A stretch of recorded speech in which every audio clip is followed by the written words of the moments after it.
Bismillahirrahmanirrahim. Assalamualaikum warahmatullahi wabarakatuh. Alhamdulillah, thumma alhamdulillah, wassalatu wassalamu ala rasulillah, amma ba'd. Alhamdulillah, bagaimana kabarnya Bapak Ibu semua? Semoga selalu dalam limpahan, karunia, berkah, rahmat, kecintaan, dan kejayaan dari Allah Subhanahu wa Ta'ala. Bapak Ibu, pada kesempatan kali ini saya ingin menyampaikan materi tentang leverage rezeki, ya. Leverage rezeki. Ini bahasanya bahasa Inggris ya Bapak Ibu ya, leverage atau leverage ya. Apa artinya? Leverage itu diartikan sebagai daya ungkit Bapak Ibu ya. Jadi begini, kalau seandainya kita ingin mengangkat mobil, tentunya kita nggak bisa ya Bapak Ibu ya. Jadi ketika kita mengangkat mobil sendirian itu pasti tidak bisa ya. Kenapa kok nggak bisa ya? Karena kita bukan Samson Bapak Ibu ya. Karena kita ini bukan seorang yang kuat gitu ya. Tapi kita bisa loh mengangkat mobil dengan kecerdasan manusia ya. Pakai apa? Pakai yang namanya dongkrak Bapak Ibu ya. Jadi ketika bannya itu bocor gitu ya, terus kemudian akhirnya situlah fungsi dongkrak itu dibutuhkan. Bahkan ya kalau kita masuk ke bengkel gitu ya, jangankan mengangkat satu ban begitu ya Bapak Ibu, bahkan mobilnya aja keangkat gitu ya untuk dibersihkan atau di servis hanya dengan memencet sebuah tombol. Nah, ini yang namanya dongkrak Bapak Ibu. Ya, dongkrak, ada dongkrak hidrolik, ada dongkrak pakai tuas begitu ya. Nah, ini ada dongkrak. Nah, dongkrak ini sering dipakai dalam kehidupan kita ya.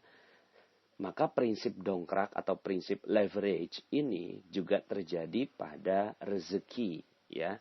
Nah, hal ini banyak sekali disampaikan oleh para pembicara-pembicara, motivator-motivator yang mengajarkan tentang kekayaan. Seperti misalnya yang tertulis dalam bukunya Tung Desem Waringin, disebutkan bahwa dan juga Roger Hamilton ya, bahwa kekayaan itu adalah W sama dengan V dikali L. W itu wealth ya, kemudian V itu value, kemudian L itu adalah leverage. Jadi kekayaan itu adalah nilai diri atau nilai tambah atau nilai apapun yang membuat kita mampu untuk memberikan nilai pada diri kita dikalikan dengan leverage, yaitu daya ungkit. Jadi dikali dengan dongkrak Bapak Ibu. Makanya sering terdengar misalnya seorang artis ya, bukan siapa-siapa, tiba-tiba terdongkrak popularitasnya. Jadi bahasanya itu adalah mendongkrak popularitas begitu ya. Misalnya ya ini misal ya Bapak Ibu ya, Fatin, siapa yang kenal Fatin Bapak Ibu ya? Nggak kenal Fatin, siapa dia, anak SMA begitu ya. Terus kemudian tiba-tiba dia terdongkrak popularitasnya ketika mengikuti sebuah kontes. Kalau nggak salah kontes lagu gitu ya. Nah, kemudian akhirnya seluruh Indonesia mengenal. Nah, dalam hal ini yang terjadi pada Mbak Fatin itu adalah dirinya, value-nya ya, value-nya sudah bagus karena dia punya suara yang didengar orang. Nah, ini value-nya value umum ya Bapak Ibu ya, walaupun dalam Islam itu sebenarnya suara wanita itu adalah aurat gitu ya. Nah, cuma saya ingin mengambil sedikit kasusnya itu sebagai penjelasan leverage. Jadi siapa Mbak Fatin nggak kenal siapa gitu kan, tapi karena dia punya value-nya itu suaranya bagus. Tapi kalau dia tidak pakai leverage, tidak pakai dongkrak Bapak Ibu, maka lagunya itu tidak akan pernah sedikit pun mendongkrak popularitasnya. Tidak akan pernah sedikit pun menghasilkan rezeki gitu Bapak Ibu ya. Jadi ketika Mbak Fatin ini misalnya nyanyinya di rumah sendiri ya, akhirnya nggak jadi apa-apa. Tapi ketika dia nyanyinya itu di sebuah kontes lagu, yang terjadi adalah seluruh Indonesia mengenal gitu kan, bahkan beberapa negara tetangga, lalu kemudian akhirnya jadi album, akhirnya rezeki itu datang. Contoh Fatin kayaknya kontroversial sekali ya. Ini contoh aja Bapak Ibu ya. Jadi siapalah ya misalnya siapa apa Megawati misalnya, Ibu Megawati tanpa pendongkraknya. Pendongkraknya siapa? Ayahnya, partainya begitu ya. Terus kemudian siapalah ya kita ya ketika rezeki kita ini tidak datang. Maka kita perlu yang namanya dongkrak Bapak Ibu ya. Bill Gates misalnya, sekelas Bill Gates saja dia butuh dongkrak Bapak Ibu ya. Ketika dia punya value. Value-nya apa? Value-nya adalah dia punya ide tentang Microsoft, Windows, Word, PowerPoint, dan seterusnya. Tapi kemudian Bapak Ibu, kalau seandainya dia hanya seperti itu saja, maka dia tidak bisa menghasilkan rezeki, itu value. Dikali pendongkraknya. Apa pendongkraknya? Pendongkraknya adalah Fujitsu, Toshiba, Sony, IBM, dan seterusnya. Gitu ya. Nah itu adalah pendongkrak. Ya. Nah ini adalah alat-alat dongkrak untuk rezeki Bapak Ibu ya. Maka ya bagi Anda yang misalnya ingin sukses gitu ya, maka Anda perlu menemukan pendongkrak Anda. Apa pendongkrak Anda ya? Apa yang membuat Anda meleverage? Kalau bahasanya Pak Tung itu ya, Pak Tung Desemuaringin itu adalah faktor kali. Jadi apa yang membuat faktor kali kita ya?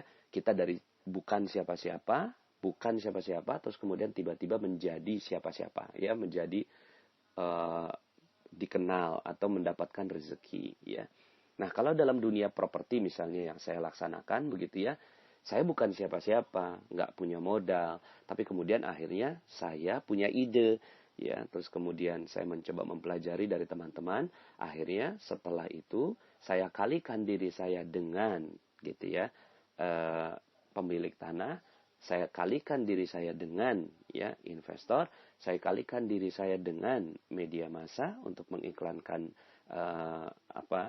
bisnis saya kalikan diri saya dengan perkenalan, dengan perizinan gitu ya, dan seterusnya. Nah ini adalah faktor kali.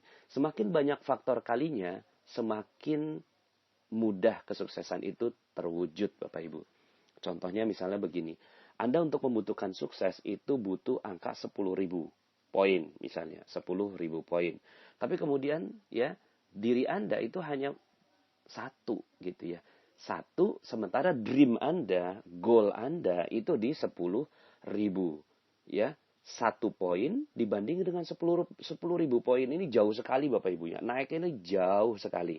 Maka gimana caranya untuk meningkatkannya? Ya Anda harus membuat faktor kali sehingga akhirnya 10.000 menjadi make sense atau masuk akal, bisa tercapai oleh Anda. Contohnya misalnya begini, 1 ya dikali 3 ya dikali 10 ya dikali 5 ya dikali 7 dikali 8 ya kemudian dikali 9 ya dikali 12 ya dikali 3 dan seterusnya, nyampe juga di angka 10.000 Bapak Ibu. Maka semakin banyak faktor kalinya, semakin rezeki itu mudah datang, gitu ya.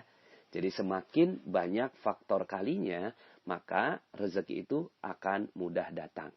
Nah, misalnya sebagai seorang pekerja itu dia hanya mengalihkan dirinya, gitu ya, terhadap dirinya sendiri, katakan dirinya 1 dikali perusahaan tempat dia bekerja, gitu ya. Dia dikalikan perusahaan tempat dia bekerja, maka ya segitu-gitu aja. Misalnya dia punya dreamnya 100, sementara ya perusahaan hanya bisa memberikan 10, maka 1 dikali 10 nggak nyampe. Untuk mencapai dreamnya, maka dia perlu mengalihkan dengan faktor kali yang lain. Ya, apa misalnya faktor kali yang lain? Istrinya dapat warisan, ya misalnya begitu ya. Maka dia bisa terwujud ya. Atau misalnya istrinya punya pekerjaan lain gitu ya. Maka dia sendiri 1 dikali 10 dikali istrinya.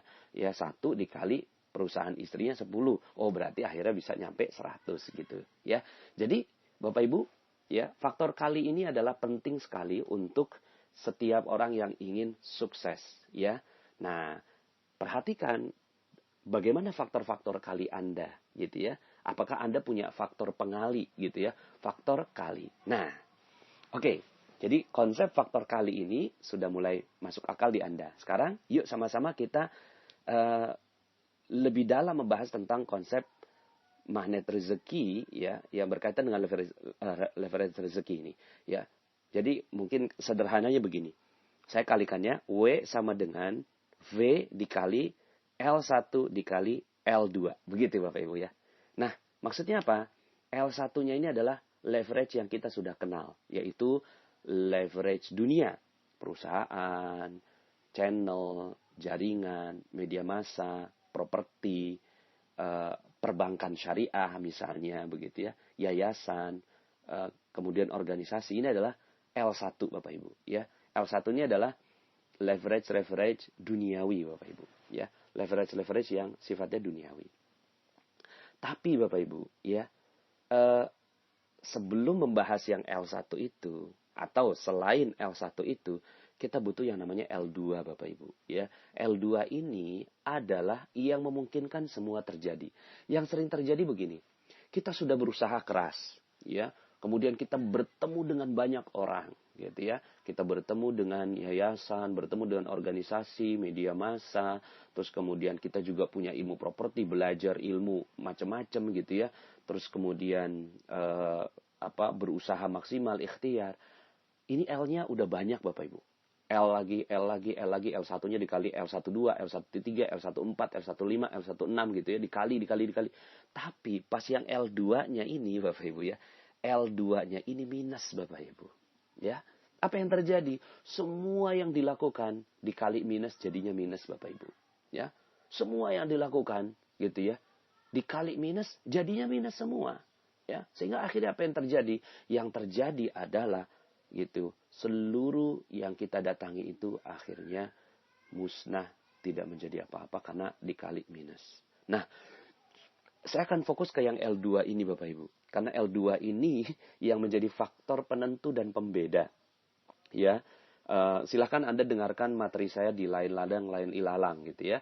Itu menyebabkan akhirnya kita punya L2 yang berbeda. Ya. Untuk orang-orang yang ateis, nggak kenal Tuhan gitu, nggak kenal Allah, mereka cukup dengan L1. Ya. Dikalikan dengan faktor-faktor dunia, mereka gampang banget sukses gitu ya. Tapi pas kita pakai nih cara mereka, kita udah pakai nih cara mereka, tapi kok ternyata nggak bisa-bisa gitu ya. Maka yang terjadi adalah karena kita punya ilmu yang berbeda, ya, punya ilmu yang berbeda. Nah ini silahkan saya nggak mengulang materi yang sebelumnya, Anda dengarkan lagi karena ini udah materi yang ke-28. Nah L2 ini Bapak Ibu berkaitan dengan gitu ya, berkaitan dengan sesuatu yang tidak terlihat tapi menentukan, ya. Secara sederhananya begini. Sederhananya materi leverage rezeki ini adalah kelanjutan dari materi terumbu karang. Ya, di materi terumbu karang disebutkan bahwa rezeki dititip di orang lain. Ya, rezeki dititip di kemuliaan dan kebahagiaan orang lain. Gitu ya. Jadi ketika orang lain mulia, orang lain bahagia, maka rezeki mengalir ke kita. Ya, setiap ketemu orang, ya, yang perlu Anda lakukan adalah ketemu orang, bahagiakan dia, muliakan dia, ketemu orang, muliakan dia, bahagiakan dia. Terus begitu Bapak Ibu, ya. Dalam materi terumbu karang yang sebelumnya, saya mencontohkannya ketemu, mohon maaf ya, seorang bencong Bapak Ibu, banci, ya, seorang waria begitu ya. Nah, itu saja menjadi rezeki Bapak Ibu. Selama ini kita melecehkannya, menghinakannya, kemudian menghakiminya di dalam pikiran kita. Apa yang terjadi? Rezeki kita habis Bapak Ibu, ya. Tapi ketika kita ya mendoakan dia, ya Allah, mudah-mudahan dia segera bertaubat, ini menjadi jalan taubat buat dia, maka yang terjadi adalah kita memuliakan dan membahagiakan dia walaupun dia nggak tahu. Kita bahagiakan dia dengan doa kita. Makanya silakan Anda dengarkan lagi materi kickback dan rahasia keajaiban. Ini adalah upaya kita untuk mendapatkan rezeki dari kemuliaan dan kebahagiaan orang lain Bapak Ibu. Nah sekarang kelanjutan dari materi itu Bapak Ibu. Setiap orang punya poin berbeda-beda.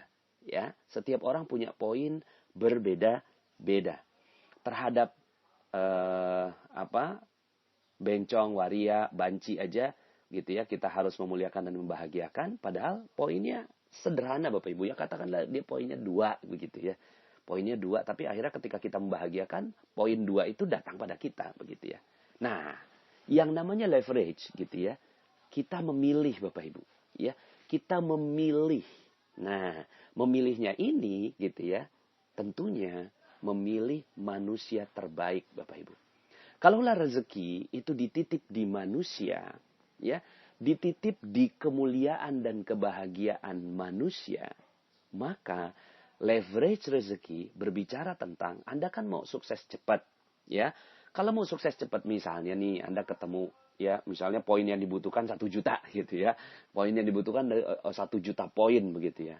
Terus kemudian Anda ketemu dengan ya tadi tuh ya orang-orang yang biasalah begitu ya. 2 dikali 2 dikali 2 dikali 2 dikali 2 dikali 2 dikali 2. Butuh berapa banyak Bapak Ibu untuk mencapai ke angka 1 juta. Tapi kalau Anda mengalihkannya dengan gitu kan 100 dikali 100 dikali 100 dikali 100 bahkan sudah lebih Bapak Ibu ya. Maka kita perlu mencari poin yang 100 ini Bapak Ibu. Mencari orang manusia yang memiliki poin 100 ini. Begitu ya Bapak Ibu ya. Jadi ketika Anda mengalihkan dengan 100 dikali 100 dikali 100 itu udah berapa tuh? Ya, sudah 1 juta Bapak Ibu ya. Betul ya? 100 dikali 100 dikali 100. Benar ya. Itu sudah 1 juta. Ketemu 3 orang yang mulia. Ya, ketemu 3 orang yang sangat agung. Sangat tinggi derajatnya. Di sisi Allah subhanahu wa ta'ala. Maka Anda sudah mencapai dream Anda. Dan goal Anda. Untuk mencapainya dengan orang-orang biasa. Itu hanya dengan rendah. Apalagi Bapak Ibu. Kalau seandainya Anda sudah mendengarkan materi detox rezeki. Ya. Detox rezeki atau jodoh terbaik. Ya, waduh itu banyak sekali yang apa ya bahasanya materi itu saya menyampaikannya aja penuh dengan rasa Bapak Ibu ya. Terus kemudian Anda pernah berdosa, pernah berdosa dengan yang berat. Kemudian Anda membuat Allah cemburu. Lalu kemudian Anda berusaha keras. Terus kemudian Anda mengalami detox rezeki Anda. Lama sekali detox Anda Bapak Ibu. Ya. Katakanlah misalnya Anda poinnya karena udah dosa, Allah cemburu, melakukannya bukan sekali, 2 kali, tapi ribuan kali Anda lakukan kesalahan-kesalahan, lalu kemudian akhirnya poinnya minus 1 juta Bapak Ibu. Minus 1 juta sementara dreamnya 1 juta Bapak Ibu. Ya. Lalu kemudian sudahlah Anda minus 1 juta. Terus kemudian Anda kalikan dengan ya perusahaan, yayasan, organisasi gitu ya, L1 itu Bapak Ibu. Apa yang terjadi? L1 itu tidak akan pernah sedikit pun memberikan yang terbaik buat Anda. Kenapa? Karena Andanya sudah minus Bapak Ibu. Andanya minus. Ya bukan Anda lah. Ya, seandainya gitu ya. Ada orang yang minus 1 juta. Maka yang perlu dilakukan L2 ini Bapak Ibu. Ya, leverage kedua ini yang penting sekali untuk membuat akhirnya dari 1 juta itu naik ke angka 0, angka 1, lalu kemudian naik lagi ke angka 1 juta. Bahkan dia butuh 2 juta poin Bapak Ibu untuk akhirnya dreamnya terwujud. Nah, jadi ini adalah kelanjutan semuanya ya dari materi-materi semuanya. Leverage rezeki adalah Anda perlu menemukan. Kalau di materi terumbu karang, rezeki itu dititip di kemuliaan dan kebahagiaan orang lain, maka leverage rezeki berkata bahwa rezeki Allah dititip di kemuliaan dan kebahagiaan manusia yang dimuliakan Allah. Begitu Bapak Ibu. Ya. Sekali lagi, rezeki dititip gitu ya di kemuliaan dan kebahagiaan manusia yang dimuliakan oleh Allah Subhanahu wa taala, ya. Nah, jadi akhirnya kita mesti cerdas Bapak Ibu, ya. Agenda kita akhirnya cerdas, ya.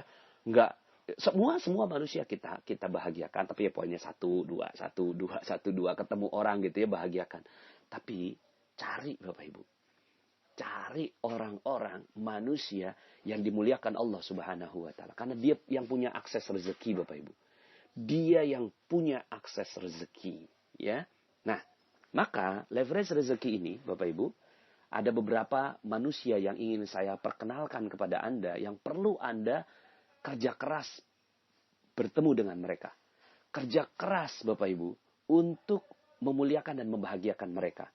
Kerja keras Bapak Ibu untuk meminta ridho, doa, dan izin darinya. Nah, Bapak Ibu, saya ingin sedikit ceritakan tentang satu kisah, ya. Dan kisah ini bagi sebagian orang, ya, ini sangat masyhur, tapi mungkin bagi sebagian teman-teman yang belajar rezeki dari rahasia magnet rezeki, mungkin baru dengar namanya, Bapak Ibu. Ini namanya Uwais Al-Qarni, ya. Uwais Al-Qarni, Bapak Ibu. Nah, kita coba lihat kisahnya, Bapak Ibu. Uwais Al-Qarni ini dia hidupnya di zaman tabi'in, ya. Zaman tabi'in itu berarti ada di zaman Rasulullah. Setelah itu Rasulullah digantikan dengan zaman sahabat, kemudian digantikan dengan zaman tabi'in. Nah, tapi ya Rasulullah Shallallahu Alaihi Wasallam itu memprediksi sejak jauh-jauh hari, ketika Uwais Al-Qarni itu belum ada, itu Umar dinasihati oleh Rasulullah SAW untuk mencari Uwais, gitu Bapak Ibu. Cari Uwais Al-Qarni, ya. Nah, ini dalam sebuah hadis. Umar radhiyallahu an berkata, aku sendiri pernah mendengar Rasulullah Shallallahu Alaihi Wasallam bersabda, nanti akan datang seseorang bernama Uwais bin Amir bersama serombongan pasukan dari Yaman. Ia berasal dari Murad, kemudian dari Qarn. Ia memiliki penyakit kulit, kemudian sembuh darinya, tersisa bagian cuma sebesar 1 dirham. Gitu. Nah, ini ciri-ciri yang diberikan kepada Umar. Ya Umar, ada leverage loh. Ada daya ungkit yang membuat kamu ini akan rezekinya berlimpah ruah gitu ya. Dunia maupun akhirat ya pastinya. Kalau bicara rezeki ini kan dunia maupun akhirat. Ini akan berlimpah ruah loh. Gitu. Siap ya Rasulullah. Akhirnya Umar ini mendengarkan gitu kan sampai detil gitu ya. Ciri-ciri dari Uwais Al-Qarni ini. Ia memiliki penyakit kulit, kemudian sembuh darinya kecuali bagian dari 1 dirham. Gitu ya. Ia punya seorang ibu dan sangat berbakti kepadanya. Seandainya ia mau bersumpah pada Allah, maka akan diperkenankan apa yang ia pinta. Jika engkau mampu agar ia meminta kepada Allah supaya engkau diampuni, maka mintalah kepadanya. Masya Allah Bapak Ibu. Ini adalah perintahnya Rasulullah kepada Umar agar mencari leverage-nya Bapak Ibu. Mencari leverage rezeki. Umar, siapa yang gak kenal Umar bin Khattab radhiyallahu an? Sudah dijamin masuk surga Bapak Ibu. Sudah dijamin masuk surga. Hartanya itu Umar bin Khattab dalam buku karangan Dr. Jaribah gitu ya. Itu disebutkan ya saya hitung-hitung itu penghasilan per bulannya rata-rata 233 miliar per bulan Bapak Ibu. Ya, kalaupun meleset ya miliaran lah Bapak Ibu ya. Nggak mungkin ya sedikit itu. Karena ladangnya aja 70 ribu ladang pertanian yang tiap itunya panen Bapak Ibu. Artinya apa? Umar bin Khattab ini udah kaya raya secara duniawi. Rezekinya itu sudah berlimpah secara duniawi. Di akhirat juga Umar bin Khattab dijamin masuk surga oleh Rasulullah SAW. Ikut perang Uhud, ikut perang Badar, ikut perang Khandaq gitu ya. Ikut Fatu Mekah, Masya Allah. Ini Umar bin Khattab radhiyallahu anhu. Ya, artinya ini sahabat mulia sekali. Beliau punya amalan soleh banyak sekali Bapak Ibu. Ya, amalan soleh bagaimana tidak? Beliau memakmurkan 3/4 dunia menjadi khalifah Bapak Ibu. Tapi sudah begitunya, Umar bin Khattab masih cari leverage Bapak Ibu. Masih cari daya ungkit Bapak Ibu. Untuk ya minta diampuni oleh Allah. Untuk perisainya dihapuskan oleh Allah Subhanahu wa taala. Untuk perisainya ini kan ya kalau Anda dengarkan materi perisai rezeki itu mengalir deras, tapi karena ada perisai, maka akhirnya rezeki itu tidak mengalir.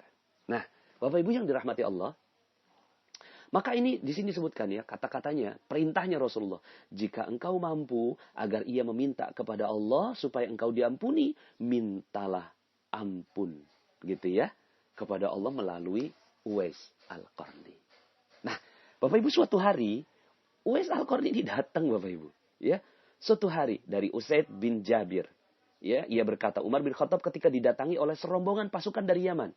Ya, jadi pas, ini dari Yaman nih, gitu ya. Terus kemudian Umar bertanya, ya, apakah di tengah-tengah kalian ada yang bernama Uwais bin Amir?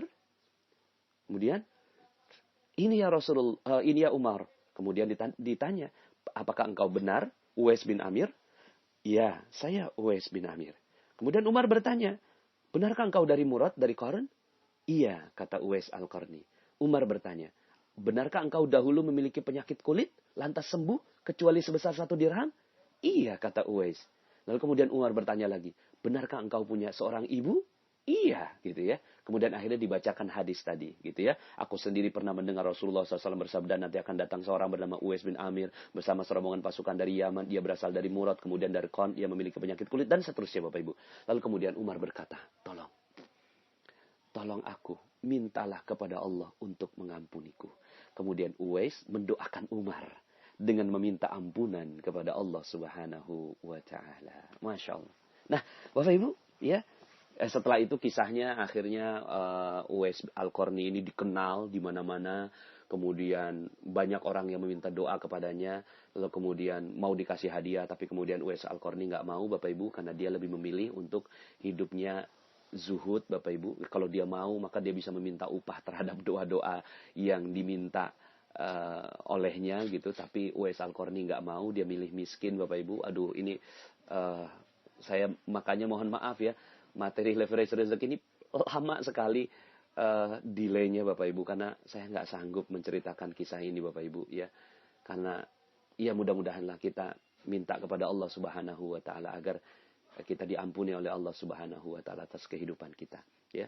Terus kemudian Uwais Al-Qarni ini ya menyendiri Bapak Ibu, dia lari dari manusia, dia kabur dari manusia Bapak Ibu, karena takut kalau seandainya akhirnya orang itu tidak mintanya kepada Allah, malah mintanya kepada Uwais Al-Qarni. Nah ini ya, waktu itu sempat ada yang pulang dari haji Bapak Ibu, pulang dari haji minta kepada Uwais Al-Qarni gitu ya, tolong didoakan. Loh, kan kamu baru pulang dari haji gitu ya, tapi engkau mulia gitu ya. Terus kemudian Uwais Al-Qarni ya bagaimana gitu ya, akhirnya Uwais Al-Qarni takut kalau seandainya dia ini ya dimuliakan. Akhirnya dia menyendiri dan meninggal dunia dalam keadaan tidak dikenal orang. Nah, Bapak Ibu yang dirahmati Allah Subhanahu wa taala, saya ingin mengambil cuplikan dari kisah Uwais Al-Qarni ini Bapak Ibu, ya. Uwais Al-Qarni ini luar biasa. Artinya apa? Ini Umar bin Khattab aja untuk menghancurkan perisainya, dia butuh sekelas Umar gitu loh Bapak Ibu. Sekelas Umar gitu, ya. Kita nih siapa? Gitu ya. Kita nih siapa? Kita bukan siapa-siapa Bapak Ibu. Nah, akhirnya Bapak Ibu, ya, yang perlu kita lakukan adalah cari manusia seperti ini Bapak Ibu. Ya, cari manusia seperti ini. Carinya di mana? Carinya di mana? Uwais Al-Qarni sudah wafat, sudah tidak ada. Udah 1400 tahun yang lalu. Kita nih, aduh, hidup di zaman yang ya seperti ini akhir zaman. Mau ketemu di mana? Pasti ada Bapak Ibu. Cari Bapak Ibu, ya. Cari orang yang seperti ini, ya. Kita nggak pernah tahu, terkadang gitu ya. Uwais Al-Qarni ini sangat miskin, dihinakan orang, direndahkan orang, nggak kelihatan Bapak Ibu. Makanya akhirnya, gitu ya, akhirnya untuk menemukan orang seperti ini kita nggak pernah tahu. Yang perlu kita lakukan minta kepada Allah Subhanahu wa taala agar bertemu dengan orang yang seperti ini, ya. Setiap ketemu orang, maka kita positif aja Bapak Ibu, ya. Mudah-mudahan ini Uwais, ini sifatnya seperti Uwais Al-Qarni gitu Bapak Ibu ya. Makanya saya ingin memberikan 4 Bapak Ibu ya. 4 manusia yang bisa Anda datangi Bapak Ibu ya. 4 manusia yang bisa Anda datangi agar Anda bisa mendapatkan kisah seperti Uwais Al-Qarni. Pertama, ibu Anda Bapak Ibu. Ibu Anda. Ibunda Anda ya. Kita lihat dari kisahnya Uwais Al-Qarni. Uwais Al-Qarni ya, kenapa menjadi mulia? Karena sangat memuliakan ibunya Bapak Ibu. Maka ya, sebelum memuliakan yang lain, sebelum membahagiakan yang lain, maka muliakan dan bahagiakan ibunda Anda. Itu adalah daya ungkit Anda. Kalau seandainya misalnya Anda pernah salah, zalim, pernah membuat Allah cemburu, pernah mohon maaf berzina, minum-minuman keras, mabuk-mabukan, bahkan pernah nauzubillah membunuh orang.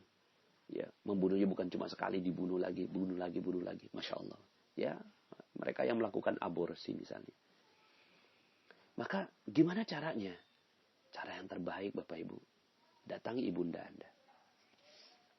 Tidak ada yang terbaik untuk mendapatkan dongkrak agar Anda cepat sekali rezeki Anda kembali, agar perisai Anda dihilang, agar dosa Anda diampuni, kecuali minta kepada ibunda Anda.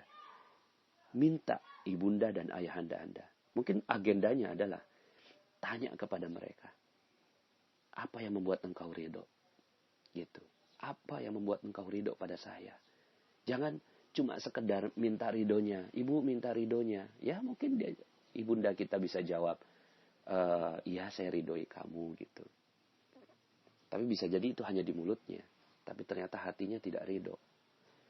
Gimana caranya? Anda desak dia, Bapak Ibu. Desak ibunda Anda untuk meminta apa yang membuat engkau ridho. Apa yang membuat engkau ridho? Ya, kalau belum dapat, tanya terus Bapak Ibu. Apa yang membuat engkau ridho? Apa yang membuat engkau ridho? Gitu ya. Misalnya, ya ada yang waktu itu sempat ada yang saya ajarkan begini, terus kemudian dia ridho kalau saya nikah, Ustadz, gitu. Waduh, ya. Ya udah, minta sama Allah gitu kan supaya Anda dapetin jodoh. Ya. Tapi kalau seandainya memang belum, ya itu kan udah bukan domainnya Anda, domainnya Allah. Maka minta sama ibunda Anda, yang lain Ibu. Ya, itu saya serahkan kepada Allah agar jodoh saya bisa datang. Tapi apa yang lainnya? Apa yang lainnya? Anda akan memberikan apa jawabannya. Jadi desak ibunda Anda untuk menjawab apa yang membuat dia ridho terhadap Anda. Apa yang membuat dia ikhlas memberikan air susunya pada Anda. Apa yang membuat dia ikhlas selama mendidik Anda. Dan seterusnya. Ya. Jadi ini yang pertama Bapak Ibu. Ibunda Anda. Cari, kejar. Dan ini gampang nyarinya. Ya. Gampang nyarinya. Yang gak gampang adalah menemukan titik ridhonya itu. Cari titik ridhonya. Perjuangkan. Bahkan kayaknya udah gak ada agenda-agenda lain dalam kehidupan Anda yang terbaik. Ya. Selain bagaimana membuat dia ridho. Tentunya ridho di sini adalah sesuai dengan koridornya Allah. Misalnya, saya ridho ketika engkau jadi penyanyi, buka jilbab. Wah, itu minta yang lain Bu, gitu ya. Minta yang lain yang tidak melawan perintah Allah gitu. Ya. Yang betul-betul sesuai dengan koridornya Allah. Maka insya Allah dengan ibunda Anda klik dapat ridhonya Bapak Ibu, maka poin 100 Bapak Ibu. Tek gitu ya. Maksimal 100. Nah, gitu ya. Yang kedua Bapak Ibu, cari ulama Bapak Ibu. Ulama ya, ini yang dikatakan oleh Rasulullah SAW. Umar ini mulia, Umar ini tinggi, tapi masih disuruh nyari ulama Bapak Ibu ya. Diminta untuk mencari ya Uwais Al-Qarni. Maka ya cari ulama ini Bapak Ibu. Ya. Kadang kita nggak tahu gitu ya. Ulama yang seperti apa? Ya udah pokoknya cari aja Bapak Ibu ya. Cari ulama yang mana. Anda perlu datangi ulama. Anda ikuti majelis taklimnya, ikuti majelisnya, dengarkan, perhatikan, serap semua ilmunya gitu ya. Terus kemudian ketika Anda udah klik, maka bilang, datangi dia. Apa yang membuat engkau ridho gitu kan pada kami gitu. Terus kemudian Anda muliakan dan bahagiakan dia. Bagaimana memuliakan dan membahagiakan seorang ulama? Karena ya Rasulullah SAW ini pernah bersabda ya dari Anas bin Malik radhiyallahu an, al ulama warasatul anbiya. Ulama adalah pewaris para nabi. Ini masya Allah Bapak Ibu ya. Maka alhamdulillah di Indonesia ini masih banyak ulama ya. Alhamdulillah kita belum hidup di zaman yang ulama semua dimatikan oleh Allah. Sekarang masih ada. Maka ini adalah kesempatan untuk Anda. Datangi mereka. Ya, datangi mereka. Mungkin rezeki Anda seret. Ya utang Anda nggak lunas-lunas. Piutang Anda nggak terbayar. Bisnis Anda bangkrut. Anda dipecat orang. Dihina orang. Direndahkan. Mungkin. Ya. Yang perlu dilakukan adalah satu. Temui ibu Anda. Dikalikan dengan ulama ini Bapak Ibu. Ya. Al-ulama warasatul anbiya. Ulama adalah pewaris para nabi. Mereka dicintai oleh ahli langit. Dan dibacakan istighfar oleh ikan di laut. Dan jika mereka mati, ya, dibacakan istighfar oleh ikan di laut jika mereka mati hingga hari kiamat, Bapak Ibu. Nah, artinya ulama ini mulia sekali, Bapak Ibu. Mulia sekali, ya. Datangi mereka. Dalam sebuah hadis yang lain, keutamaan seorang alim atas ahli ibadah, gitu ya. Jadi orang alim ini ulama dibandingkan dengan orang yang dia beribadah aja tapi nggak tahu ilmunya, ya bukan ulama lah begitu ya. Maka ini adalah bagaikan keutamaan aku di atas umatku, salah satu di antara umatku. Jadi jauh sekali Bapak Ibu. Makanya datangi ulama, cintai ulama, muliakan dan bahagiakan dia Bapak Ibu. Ya, dalam hadis yang lain, ya Nabi SAW bersabda, barang siapa memandang wajah orang alim dengan satu pandangan, lalu ia merasa senang dengannya, maka Allah Ta'ala menciptakan malaikat dari pandangan itu. Masya Allah Bapak Ibu. Ya, luar biasa nih Bapak Ibu. Allah ciptakan malaikat satu dari pandangan kita cinta terhadap ulama. Maka Allah Ta'ala menciptakan malaikat dari pandangannya itu dan memohonkan ampun kepadanya sampai hari kiamat. Masya Allah. Jadi, ya, datangi ulama Bapak Ibu. Ya, datangi ulama, pandang wajah mereka. Lalu kemudian, jadikan Anda cinta. Cintanya cinta karena akhirat Bapak Ibu. Ya, cinta. Ya, cinta bagian dari cinta ini. Lalu kemudian maka ini akan ada malaikat yang akhirnya akan memberikan ampunan kepada Allah sampai hari kiamat. Masya Allah. Ya. Nah, dalam hadis yang lain, ini juga adalah satu perintah Bapak Ibu. Kan rezeki adalah memuliakan dan membahagiakan orang lain. Tapi apa kata Rasulullah SAW? Barang siapa yang memuliakan orang alim. Gitu. Memuliakan ulama. Barang siapa yang memuliakan ulama, maka ia memuliakan aku. Gitu. Jadi barang siapa yang memuliakan ulama, maka dia memuliakan aku. Barang siapa memuliakan aku, maka ia memuliakan Allah. Dan barang siapa memuliakan Allah, maka tempat kembalinya adalah surga. Surga ini adalah rezeki yang besar Bapak Ibu. Kalau surga aja udah didapat, dunia pasti dapat Bapak Ibu rezekinya. Ya, cuma sekedar 10 juta, 50 juta, 100 juta per bulan aja mah kalau ahli surga pasti dapat Bapak Ibu ya. Pasti dapat ya, tergantung Anda mau apa enggak ya. Jadi, ya, kalau udah kayak gitu, Masya Allah. Dalam hadis yang lain, hendaklah kamu semua memuliakan para ulama. Karena mereka itu adalah pewaris para nabi. Maka barang siapa memuliakan mereka, berarti memuliakan Allah dan Rasulnya. Ya, hadis yang lain, tidurnya ulama lebih mulia daripada ya ibadahnya orang yang bodoh. Dalam hadis yang lain, barang siapa mengunjungi orang alim, maka ia seperti mengunjungi aku. Jadi barang siapa mengunjungi ulama, maka dia seperti mengunjungi aku. Barang siapa berjabat kepada ulama, maka ia seperti berjabat tangan denganku. Barang siapa duduk bersama dengan ulama, maka ia seperti duduk denganku di dunia. Dan barang siapa yang duduk bersamaku di dunia, maka aku akan mendudukannya pada hari kiamat bersamaku. Masya Allah. Ya, jadi ini tinggi sekali Bapak Ibu. Barang siapa yang mengunjungi ulama, maka aku menjamin kepadanya dimasukkan surga oleh Allah Subhanahu wa taala. Barang siapa? Ini dari Abu Hurairah radhiyallahu an, ya. Saya mendengar Rasulullah sallallahu alaihi wasallam bersabda, barang siapa yang mengunjungi ulama, maka aku akan menjamin kepadanya dimasukkan surga oleh Allah. Begitu ya. Ini banyak sekali Bapak Ibu dalil-dalil keutamaan tentang ulama. Maka inilah daya ungkit Anda. Ya. Jadi kalau seandainya Anda nih ya, orang tua sudah dapat ridho 100 tuh Bapak Ibu, ya. Kemudian dikali ulama dimuliakan oleh Anda dan dia bahagia dengan Anda. Kemudian bahkan mendoakan Anda, memegang kepala Anda, mendoakan Anda. Dikali 100 lagi Bapak Ibu. 100 dikali 100 udah 10.000 Bapak Ibu ya. Ya, Masya Allah. Orang yang ketiga Bapak Ibu, ya, yang dikisahkan dari kita ambil dari Uwais Al-Qarni ini. Temukan orang yang mereka nggak butuh, gitu ya. Tapi mereka miskin, tapi tidak meminta-minta Bapak Ibu. Temukan mereka. Ini orang yang ketiga. Orang miskin yang tidak meminta-minta, tegar sekali, gitu ya.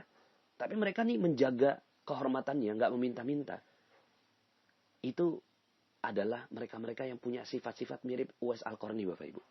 Ya. Maka cari mereka. Ya misalnya nih ya, kalau seandainya kita lagi di lampu merah, ada yang minta-minta gitu ya. Sebenarnya yang kayak gini nih sebisa mungkin jangan dikasih Bapak Ibu. Tapi jangan sampai juga Anda kehilangan rasa bakhil Anda gitu ya. Jadi sesekali boleh dikasih, tapi seringnya jangan dikasih Bapak Ibu. Karena itu profesi ya. Karena profesi ini malah kita mendidik mereka. Ya, nggak boleh dikasih sebenarnya ya. Jadi ya, malah yang perlu dikasih adalah Anda cari orang miskin Bapak Ibu. Cari orang miskin. Miskin sekali gitu ya. Terus kemudian dia kok nggak meminta-minta. Perhatikan Bapak Ibu. Perhatikan orang itu. Terus kemudian gitu ya. Anda datangi lihat gitu ya. Itu Anda berikan sedekah kepada dia Bapak Ibu. Ya. Berikan sedekah kepada dia. Ya. Mungkin tantangannya adalah kalau Anda ketemu dengan orang yang tepat, orang itu nggak akan pernah mau nerima sedekah Anda. Ya, tapi ya bismillah aja gitu ya. Cari orang yang seperti ini sifat-sifatnya mirip-mirip Uwais Al-Qarni. Maka kalau seandainya Anda ketemu dengan orang yang seperti ini dan dia mau menerima sedekah Anda, ya, Anda muliakan dia, bahagiakan orang yang seperti ini Bapak Ibu, ya. Orang miskin, ya kemudian kenal dengan Allah pastinya ya, sholatnya bagus gitu ya. Terus kemudian dia kok nggak meminta-minta. Nah ini Masya Allah. Makanya mungkin Anda pernah dengar ya, ada orang-orang yang gemar sekali memberangkatkan umroh para marbot-marbot masjid gitu ya. Karena bisa jadi para marbot-marbot masjid itu ada salah satu di antara mereka yang sifatnya mirip-mirip Uwais Al-Qarni gitu. Jadi ini adalah leverage ya. Ini adalah daya ungkit Bapak Ibu. Nah, yang keempat ya, sebenarnya masih banyak ya, cuma saya batasi 4 dulu nih ya di kesempatan leverage rezeki pada kali ini. Dan kayaknya sih saya cukupkan bahasan ini. Yang lain-lainnya Anda cari sendiri ya Bapak Ibu ya. Cari sendiri ya. Intinya adalah manusia mulia ya, manusia mulia. Yang keempat adalah anak yatim Bapak Ibu. Anak yatim ini mulia sekali Bapak Ibu. Ya, bagaimana tidak mulia? Kata Rasulullah SAW, mereka yang memuliakan anak yatim, ya akan bersama denganku, ya seperti dua jari ini, dua jari yang berdekatan antara telunjuk sama jari tengah. Artinya dekat sekali Bapak Ibu, ya dekat sekali dengan Rasulullah SAW. Maka sebenarnya ini ingin menunjukkan bahwa anak yatim ini adalah dongkraknya rezeki Bapak Ibu, ya dongkraknya rezeki. Nah, datangi mereka dan cuma gini, ada banyak orang yang ketika mendatangi anak yatim, tapi malah merendahkan anak yatim. Gimana caranya? Ya seperti yang kemarin saya bahas dalam rezeki gratis sama rezeki dalam frekuensi rezeki. Itu ketika datangi anak yatim, terus kemudian kita merasa lebih tinggi, anak yatim ini rendah karena dia membutuhkan uang Anda. Tidak Bapak Ibu, ya. Muliakan dan bahagiakan anak yatim. Ini dua kata kunci. Muliakan dan bahagiakan anak yatim ini. Ya. Gimana caranya? Anda pasti bisa, gitu ya. Muliakan mereka, berikan mereka ya pendidikan, ya. Kemudian tinggikan mereka, ya, support mereka. Terus kemudian bahagiakan mereka, kasihin sedekah ke mereka, ya. Nah, Bapak Ibu yang dirahmati Allah, anak yatim ini yang dibawa balik ya. Jadi mereka tidak punya ayah, gitu ya, itu yatim. Tapi di bawah balik. Kalau udah balik, itu bukan yatim lagi. Nah, temu ini yang seperti ini. Datangi, cari, ya. Bahkan kalau perlu, Anda punya yayasan yatim, Bapak Ibu. Ya, yatim piatu, Masya Allah. Ini adalah dongkrak rezeki. Nah, Bapak Ibu, ya. Kalau seandainya Anda 100, orang tua Anda udah ridho dengan Anda. Ulama udah mulia dan bahagia karena Anda. Kemudian orang yang miskin yang betul-betul tidak mau, terus kemudian Anda paksa untuk menerima rezeki dari Anda, ya.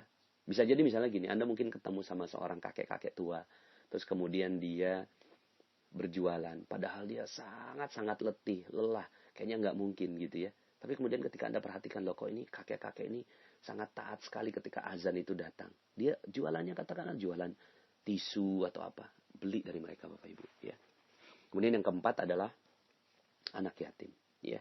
Nah, kalau 100 kali 100 kali 100 kali 100, aduh, maka rezeki Anda insya Allah Bapak Ibu, frekuensi rezeki Anda sudah mulai tinggi dan sebentar lagi rezeki akan datang pada Anda. Maka setelah itu tiba-tiba Bapak Ibu, tiba-tiba hutang Anda lunas, ya.